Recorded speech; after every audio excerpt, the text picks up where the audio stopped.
कोई आपसे जलता है, ईर्ष्या रखता है, इसमें उसका कोई दोष नहीं, उसकी कोई कमी नहीं, आपकी काबिलियत ही है जो उसको ईर्ष्या करने के लिए मजबूर कर रही है। स्वागत है आपका ज्योतिष वास्तु और उपाय के चैनल पे। हम बात करने वाले हैं वृश्चिक राशि स्कॉर्पियन के लिए। गुरुदेव ज्ञान के कारक, बुद्धि के कारक, धन संतान के कारक राशि परिवर्तन कर रहे हैं और अभी तक ये मेष राशि में चल रहे थे जो वृश्चिक राशि वालों के छठे घर में पड़ती थी। अब गुरुदेव राशि परिवर्तन करके जा रहे हैं वृषभ राशि में। वृषभ राशि दैत्याचार्य शुक्र की राशि है। यहाँ पे आके देवगुरु क्या परिणाम देंगे वृश्चिक राशि वृश्चिक लग्न वालों के लिए, संपूर्ण विस्तृत चर्चा करेंगे।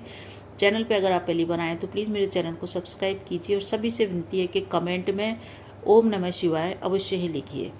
तो वृश्चिक राशि स्कॉर्पियन के लिए देवगुरु का वृषभ राशि में प्रवेश 1 मई 2024 की दोपहर को होगा और ये यहाँ पे आपके अभी तक ये आपके छठे घर में चल रहे थे और शनि की दृष्टि में थे। इस कारण से गुरुदेव आपके लिए फेवरेबल नहीं थे।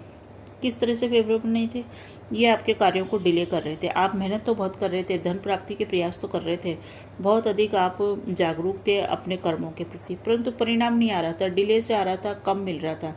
ये मान के चलिए जहाँ 1000 रुपये आने चाहिए थे वहाँ 500 रुपये ही आ रहे हैं। तो इस तरह से आपको परिणाम यथेष्ट नहीं मिल रहा था। छठा घर में चल रहे थे ये रोग ऋण शत्रु के घर में। इस रोग ऋण शत्रु को छोड़ करके ये अब आ रहे हैं 1 मई को आपके 7वें घर के अंदर।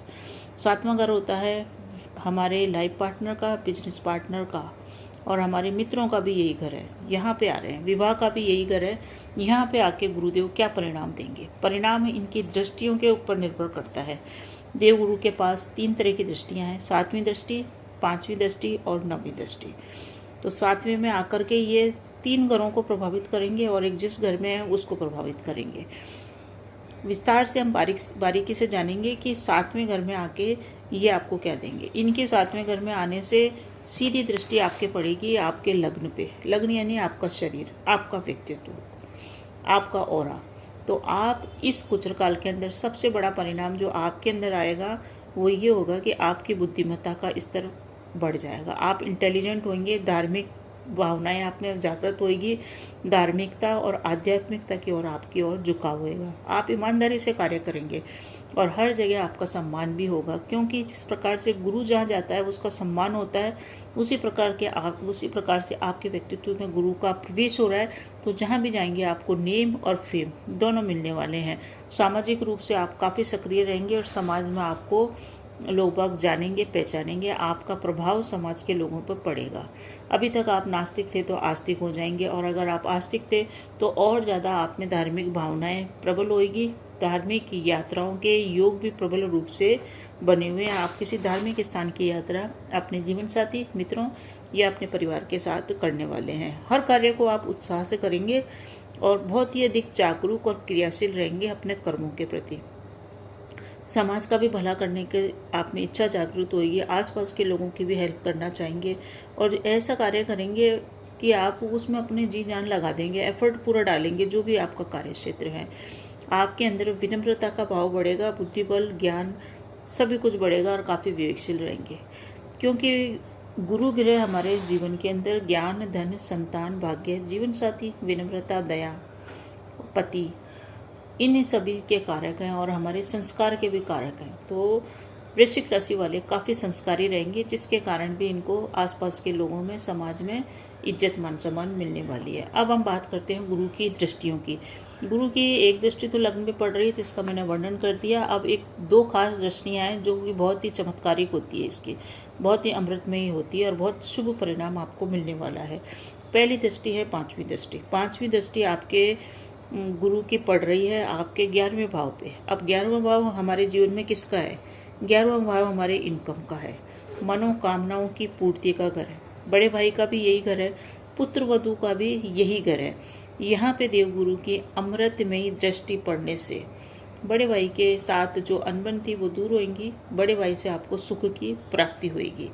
कोई भी आपके मन की इच्छा रही हो वो मनोकामना इस गोचरकाल में आपकी पूरी होगी। 12 वर्षों के बाद ये गुरुदेव इस जगह पे आए हैं। आप अपने 12 वर्ष पूर्व का समय देख सकते हैं, उस समय क्या हुआ था।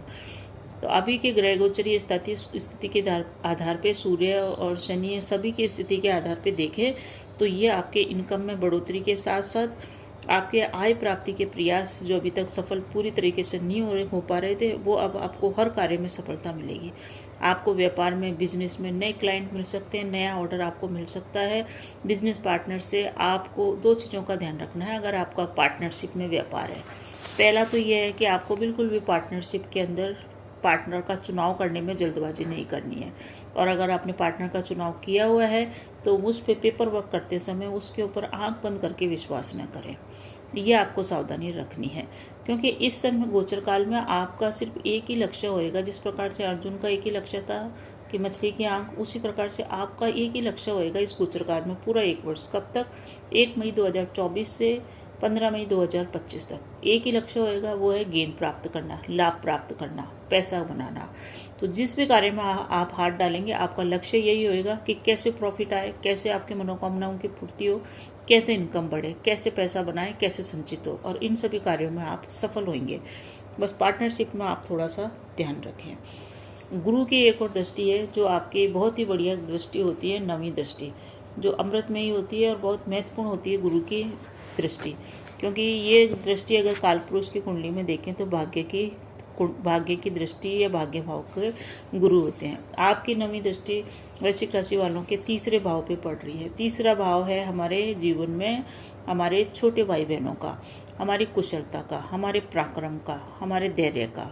गुप्त शत्रुओं का भी यही घर है, साथ ही साथ हमारे नाक, कान, गला और श्वसन तंत्र, सांस, और इन्हीं का भी यही घर है।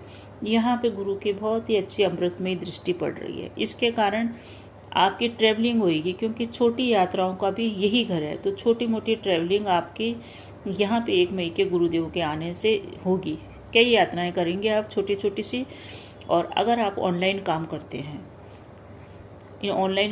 हैं और आपका यूट्यूब का काम है या फिर आपका मार्केटिंग का काम है, आप सामान बेचने के लिए इधर से उधर जाते हैं, या आपका ऑनलाइन ट्रैवलिंग का काम है या सोशल वर्क है, तो आप इस क्षेत्र के अंदर बहुत अधिक मेहनत करेंगे, क्योंकि ये घर ही मेहनत का है। अपने आप को सिद्ध करने के लिए आप बहुत अधिक मेहनत करेंगे और अल्टीमेटली आप मुनाफा अर्जित कर लेंगे। आपका नेम फेम भी बढ़ेगा और आपकी धन की स्थिति में भी सुधार होएगा। अगर आप नौकरी में हैं तो नौकरी में प्रमोशन की स्थितियां आपके निर्मित होएगी। अब एक खास चीज़ जो वृश्चिक राशि वालों के जीवन में आएगी गुरु के 7th घर में आने से। 7th घर होता है हमारे विवाह का। तो जिन भी जातकों का अभी तक विवाह नहीं हो पाया है, आयु के एक पड़ाव को पार करने के बाद भी विवाह नहीं हो पाया और विवाह की इच्छा है, तो एक बहुत ही अच्छा जीवन साथी आपको इस गोचर काल में मिलेगा। आपके पास 1 वर्ष का समय है, 1 मई 2024 से 15 मई 2025 तक का। इस गोचर काल में आपका विवाह तय हो सकता है, आपके घर के अंदर शहनाई बच सकती है। बहुत ही श्रेष्ठ गोचर है, इसका आप लाभ उठाएं। और जो लोग नवयुवक हैं, लव एंड रिलेशनशिप में हैं, उनका लव एंड रिलेशनशिप अभी तक कुछ ना कुछ प्रॉब्लम चल रही थी, सुधार नहीं था, मन मुटाव था या अलगाव वाली स्थिति हो रही थी, दूर जा चुके थे एक दूसरे से, उनके संबंधों में, प्यार के संबंधों में सुधार आएगा, प्रगाढ़ता आएगी, प्रेम की प्राप्ति होगी, प्रेम की वृद्धि होगी। तो उन लोगों के लिए भी ये गोचर ठीक है। स्टूडेंट्स की बात करें तो जो स्टूडेंट्स कहीं अच्छी जगह एडमिशन लेना चाह रहे थे उनका एडमिशन हो जाएगा। उनको शिक्षा से संबंधित रुकावटें जो अभी तक चल रही थी वो दूर होएगी और उनको शिक्षा से लाभ की प्राप्ति होएगी। तो इस प्रकार से गुरु का ये गोचर वृश्चिक राशि वालों के लिए कई शुभ सूचनाएं लेके आ रहा है। बस थोड़ी सी सावधानी का रखनी है पार्टनरशिप के व्यापार में, और जीवन साथी के चुनाव में आप जल्दबाजी न करें। अब ये जो गोचर आ रहा है आपका, इसमें एक चीज़ और है कि 16 अप्रैल को ही गुरुदेव प्रवेश कर जाएंगे कृत्तिका नक्षत्र में, और ये 12 जून तक कृत्तिका नक्षत्र में रहेंगे। इसके कारण से आपको 2 चीज़ों का ध्यान रखना है कि इस समय आपको नौकरी के अंदर थोड़ी बहुत परेशानी आ सकती है। 12 जून तक आपको नौकरी में परेशानी आ सकती है, क्योंकि शनि की ढैया भी आपके ऊपर चल रही है। परंतु जो लोग बुद्धि बल से काम करते हैं, चतुराई से काम करते हैं, एडवाइस का काम है, मेडिकल रिप्रेजेंटेटिव है, लीगल वर्क करने वाले हैं, समाज सेवा का काम करने वाले हैं, अगर आपका काम ही ऐसा है कि आप लोगों को सलाह देते हैं, गाइड करते हैं, तो उन लोगों के लिए ये गोचर 12 जून तक का बहुत ही शानदार परिणाम दे के जाएगा। ह्यूमन रिसोर्स मैनेजमेंट वालों के लिए, सप्लाई वालों के लिए अच्छा है ये गोचर। इस गोचर काल के अब उपाय की बात कर लें कि जो थोड़ी बहुत परेशानियां हैं 2-4 उनको कैसे आप निपटे। देखिए, गुरुदेव अग्नि के तत्व हैं और ये स्टार्टिंग में इनका प्रवेश हो रहा है कृत्तिका नक्षत्र से, जो कि स्वयं सूर्य का नक्षत्र है और अग्नि का है। तो इस गोचर काल के अंदर आप जितना हो सके अग्निहोत्री यज्ञ अवश्य ही करें।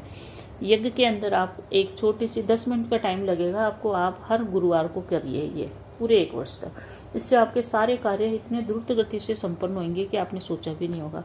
आप गाय का कंडा लीजिए, उस पर घी डालिए, धूप दीप डालिए और गुरु के बीज मंत्र ओम ग्राम ग्रीम ग्रौम सह गुरुवे नमः मंत्र का जाप करते हुए हवन कीजिए।